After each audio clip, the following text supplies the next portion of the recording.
After that electrifying game at Anfield yesterday, it felt to me that all of the focus was on Manchester City. It was on the title race, and nobody was really taking into account the ramifications of what that game could mean to Liverpool Football Club. It was catastrophic for Liverpool. It was catastrophic for Arne Slot. And I actually think that fixture could be the one that tips the balance away from Arne Slot. It's so hard, this, isn't it? Because, I like Slot. I rate him. I think that he's a good guy. And actually, I think he's an excellent manager.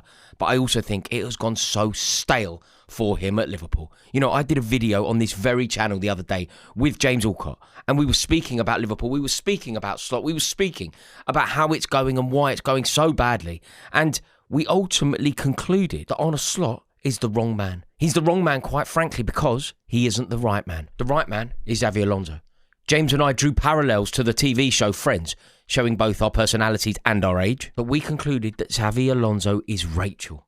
Xabi Alonso is meant to be. Xabi Alonso is the heir apparent. Alonso is Liverpool. He represents Liverpool. He is a Scouse Spaniard. And even when he was in work at Real Madrid, he was putting pressure on Arne Slot. Now, the fact that he's out of work, that pressure could become too much to bear. I always listen to the fans of a football club. The fans of a football club are the right answer. Whatever you are thinking about a football club, if you want to understand that football club, always listen to the fans. That's why I've got this iconic photo behind me. It's fans travelling to a game. It matters. It's what the basis of our beautiful game is all about. The fans, whether you're going to the stadium or anywhere dotted around the world, they understand it. And there was a moment that happened very recently at Anfield that I think changed everything. And something really significant happened very recently when Liverpool played Burnley. There were booing. Liverpool fans, they're dedicated, they are loyal, and they aren't historically booers. And suddenly they're booing against Burnley. They're booing the champions against Burnley. And crucially, they are singing a song that felt very pointed towards Arne Slot. They're singing about playing the Liverpool way. That tells us that Arne Slot doesn't chime with the way Liverpool fans want the game to be played. And these things really matter. Once the cop has turned, in my opinion, there is no way back. It genuinely does feel like it's over. But why? How has it come to this? Can it be reversed? Is there a world in which Arne Slot could save it? And how much of it is his fault? In this video, I'm going to try and analyse if there is a world in which Arne Slot can turn this disastrous season around, and is there a world where he can keep his job, or is it all simply too late? Please do me a massive favour before we get into it. Would you please click subscribe? It would be my honour to welcome you into this community. I'm desperately trying to hit 400,000 subscribers by the end of the year. And if you would be kind enough to click subscribe, it would really help me out. It means so much to me. Thank you so much. And this is big. Talking about playing football the particular way, playing football in a way that is in line with what Liverpool fans want. It tells us exactly who they are, and it also tells us why it's so hard for Slot. Earlier in this video, I made the analogy with Rachel from Friends. I spoke about how it's difficult for Slot because he isn't Xabi Alonso. It's actually even more difficult for Slot because he isn't Jurgen Klopp. Sometimes you are the wrong man simply because you aren't the right man. And Jurgen Klopp was undoubtedly the right man for Liverpool. He was in tune with the Klopp. He understood the club, and whoever followed him on some level was going to have a really tough time. Under Klopp, Liverpool had an identity. They were the most watchable team in Europe. They were a tonic to Pep Guardiola's systemic football. Possession for the sake of possession was an epidemic that was sweeping across football. And Jurgen Klopp was the antidote. Liverpool were the antidote. And it was all because of their great leader. And there is no doubt about it. Jurgen Klopp was a great Liverpool leader whose name will be sung on the cop for eternity. Now, football is littered with examples of teams struggling to move on from a dominant era, from a great leader. Think over history. There are loads of examples. Are Manchester United the force that they were under Sir Alex Ferguson? Absolutely not. How many years in the wilderness did Manchester United spend off the back of Sir Matt Busby's brilliance? Chelsea, we still to this day, sing about Jose Mourinho, who was undoubtedly a great Chelsea manager, Chelsea's greatest ever manager. And how many leagues have Arsenal won since their great leader Arsene Wenger moved on? Now, it's a difficult point for me to make because if you disagree with what I'm saying here, you're just going to point to the fact that they won the league. They won the league under Arne Slot. They won the league post-Jurgen Klopp. They had an outrageously impressive season in the first season post-Jurgen Klopp. Jurgen Klopp also had his problems. A couple of years ago to the day almost, they were losing to Wolverhampton Wanderers and Jurgen Klopp was having his issues on the pitch with the press. God, they were the glory days, weren't they? Weren't they? I often get labelled a nostalgia merchant, but my God, they were the glory days. You think of some of the football that was played. You think about some of that high-octane football stuff. You think about the passion on display from Jurgen Klopp. Whether you loved him, whether you hated him, whether you supported him, whether you were a rival. They were glory days, weren't they? But look, you are right. If you disagree with me on some level, you're right. Arne Slot did win the league. But is it possible to be mourning the loss of a leader a year later? Can there be a sort of delayed reaction to the moving on of a great leader? Like last season, it was great from Arne Slot. The transition from one era into the next, it felt seamless. I remember saying that it was from the heavy metal football into a sort of R&B, a controlled heavy metal football. I remember saying that it went from Metallica into a Brandy and Monica, The Boy Is Mine. And people thought that it was quite a funny analogy, but I stand by it. But I wonder how much of that brilliant season and Arne Slot's brilliance was owed to the previous brilliance of Jurgen Klopp. Now, if you think about Liverpool, if you think about what Liverpool are, what Liverpool represent, Liverpool Football Club, I know them inside out. I've been to Anfield as an away fan countless times. I've lived in the city when I was a student. I know Liverpool. And everything I know about the club, everything I know about the history of the club, it chimes with Jurgen Klopp. This Arne Slot calmness, tranquility isn't what Liverpool are all about. Liverpool are high octane, aggressive. Liverpool are incredibly passionate. Liverpool want to play on the front foot. They believe in a very particular tradition of football. And you look at who their heroes are. You think about some of the best players that have ever played for that club. The names that they sing about on the cop for eternity. It's always players that play on the front foot. It's always players who are aggressive. It's always players who have a skill, but also an adventure about them. Almost a cavalier, swashbuckling Roy of the Rovers quality. This Arne Slot team doesn't have that. It's pedestrian. It's calm. It's tranquil. It's got that Dutch control. But it doesn't really fit with Liverpool. Like if you think back to Liverpool under Klopp, and then you compare it to what you're seeing now, this is dull. This is boring. Like I think of one moment to summarise Jurgen Klopp's Liverpool. I think there is one moment, right, that just totally tells us who Jurgen Klopp's Liverpool were. If you want to watch 30 seconds of football to just understand everything that you need to know about Jurgen Klopp, you watch Andy Robertson pressing the Manchester City team. Do you remember? The ball goes, I think, to Kyle Walker. The ball goes to the keeper, goes to Otamendi. Otamendi, I think, ultimately gets fouled before panicking. But Andy Robertson is pressing like a relentless gazelle. He is pressing like a honey badger who is defending for its life, protecting its cubs. He is just on the front foot, totally possessed. He is totally out of position, totally going mad, totally going potty. And the cop loved it. That one moment for me is a microcosm of who Liverpool are. If a Liverpool player were to do that under Arne Slot, rather than getting him applauded, I think it would get him subbed. There is no spontaneity.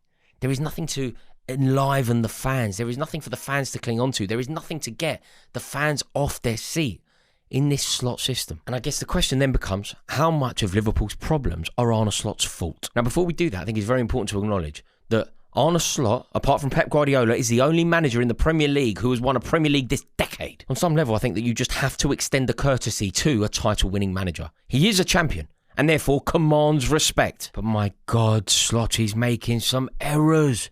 He is making some bad errors. And some of them, I feel, you just can't recover from. Like, if I hear Arne Slot talk about a low block ever again, I'm going to do something extreme. Like, it's absolutely ridiculous. Your job, Arne, is to sort out how to combat a low block. You cannot be surprised when a club the size of Liverpool, welcoming teams to Anfield, teams who are not good enough to play an expansive game against them, defend. Your responsibility is to come up with a way of combating that. I even heard Gerrard talking about it. You know, Gerrard came out and basically said that every Liverpool team in the history of the game has had to deal with low blocks. Teams would always go to Anfield and settle for a point. A point away from home at Anfield to 95% of teams in this country is a very good point. Therefore, every manager has had to combat the low block. You know, maybe last season they didn't have to combat it quite so much because Liverpool was seen as slightly an outsider. It was a new manager. Maybe teams were going to Anfield and being a little bit more adventurous, being a little bit more keen on a win, maybe attacking a little bit more. But that is not the case. And when you are the champions, things change. Teams will defend against you.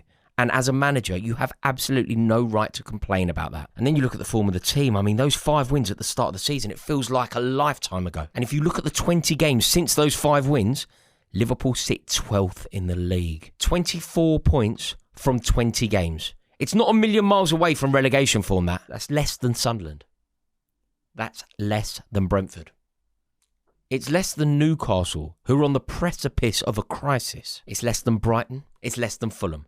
6 wins. 6 wins out of 20 games. And then you start comparing the points tally this season to some other significant failing seasons for other managers. This one is sackable in itself. They have less points after 25 games than David Moyes had at Manchester United. They have 4 points more than the Roy Hodgson Liverpool side had. Like, there's just no excuse for that. Like, I know injuries haven't helped. I know there are certain reasons as to why it's gone this way. But if you have a front four of Salah, Ekitike, Gakpo and Wirtz, you simply need to be winning more games than this record suggests. You know, this season has gone so badly. So badly. I thought that they would retain a league title. I heard Jamie Carragher speaking yesterday. He said that they won't even make it into the Champions League. The Champions League gone by February. And Xabi Alonso waiting in the wings. It doesn't feel good for Slot. It doesn't feel good at all. But I think it's only fair that we present a case in his favour as well. Like I say, he is the champion. And we should extend a courtesy to a champion. Like, a lot of Liverpool's season can be explained by mistakes. You think about Van Dijk's performance at Bournemouth. You think about Alisson just yesterday. Like, you cannot have a top keeper like that making that kind of decision for a penalty. You then look at the performance of Mark Gahey yesterday. Like, we don't need to go over old ground here, but Liverpool knew that they needed reinforcements at the back. Arne Slot knew that his team needed reinforcements at the back, and it never arrived. And then it almost adds insult to injury when you see Mark Gahey put in a performance like that at Anfield against you. Nobody could get any change out of him. Ekitike tried, got nothing. Mohamed Salah tried, got nothing. Like, last September, Mark Gahey was lying in a scanner, having a scan, trying to orchestrate a move from Crystal Palace to joining the champions. You know, Steve Parish pulled the plug on that, but I just wonder now, with hindsight, if Arne Slot has been done a mischief by Richard Hughes not making sure that that deal happened. You know, everybody knows that Liverpool are desperate for reinforcements, for the here and now, for today. And instead of making a deadline day signing to really help Slot, they signed Xhaka for the summer. The other thing that I would say is, you know the stat that's often levelled at Arne Slot? People are often saying that Arne Slot spent 400 million quid in one summer off the back of winning the league. It's true, they did. Of course they did. But how much of that 400 million was beneficial to Slot today? Like, I feel like the strategy was a noble one. It was a clever one. It was a good one. But the strategy wasn't to improve Liverpool for today. It was to improve Liverpool over the course of maybe the next 5 years. It was to effectively have 3 transfer windows in one to sign players that were going to be good today and great tomorrow, rather than great today. Like, you look at the youth. Think about the average age of teams that usually win the league, and then think about the average age of this Liverpool team. You look at how young, yeah, expensive, but how young Florian Wirtz, Hugo Ekitike are. And the other thing that I think they've taken a gamble on is they are predicting the footballing trend that is to come. Like, the reason that they have signed more diminutive, techie footballers is because they believe that that is how football is going to go. Maybe they're right, maybe they're wrong, but it doesn't help you for today. Today, football is played in the model of the crazy gang. It's long throws, it's physicality, it's presence. And as brilliant a footballer as a Florian Wirtz is, he doesn't have that physical presence. As brilliant a footballer as Alexander Isak is, he doesn't have that physicality. So maybe it will come good if the prediction of the next footballing trend is correct and football will revert to being brilliant footballers. But this season, it's costing them. The other thing about the 400 million, 450 million quid that was spent, 185 million of it hasn't been available this year. Isak, Leone, Frimpong. It feels to me that they're all perennially injured. But to be honest, I am playing devil's advocate here. Arne Slot is getting too much wrong. The way that he's conducting himself is not in the manner of a Liverpool statesman. And the way that his team are playing, the way that they are conceding goal after goal in injury time, that is a lack of managerial excellence. That is a lack of in-game management. 4 times this season, Liverpool have conceded winners after the 90th minute. They've also conceded twice in injury time that resulted in draws. 6 times after the 90th minute, Liverpool concede goals. Like, twice would be bad. 6 times. And just think where Liverpool would be if that hadn't have happened. Think about how many points on the board Liverpool would have if those last-minute goals never occurred. And the thing is now for Liverpool, you feel like it's going to go from bad to worse, don't you? Like, you know when they play Sunderland, if you are predicting the result of that game, I think it's very difficult to say that Liverpool win. You know, Liverpool are having an injury crisis. Dominic Szoboszlai, who is their best player this season, is now going to be banned. Who is going to play right back? You see Sunderland getting something out of that game. That isn't how it should be. When Liverpool play, we should be predicting a Liverpool win. Whether they win or not isn't the point, but we should be able to foresee a Liverpool win. I don't think they beat Sunderland. And I have tried to be balanced on this video, but to be totally and utterly candid with you, I think it's over for Arne Slot. Now, I know the headlines can often be misleading, but I saw a quote from Arne Slot sitting at a Liverpool round table, and it was just baffling. You are the Liverpool manager. You are the manager of one of the greatest football institutions in the world. You are the manager and public face of the most successful football club in this land. And in an interview, he said that playing the nicest football was the ultimate goal.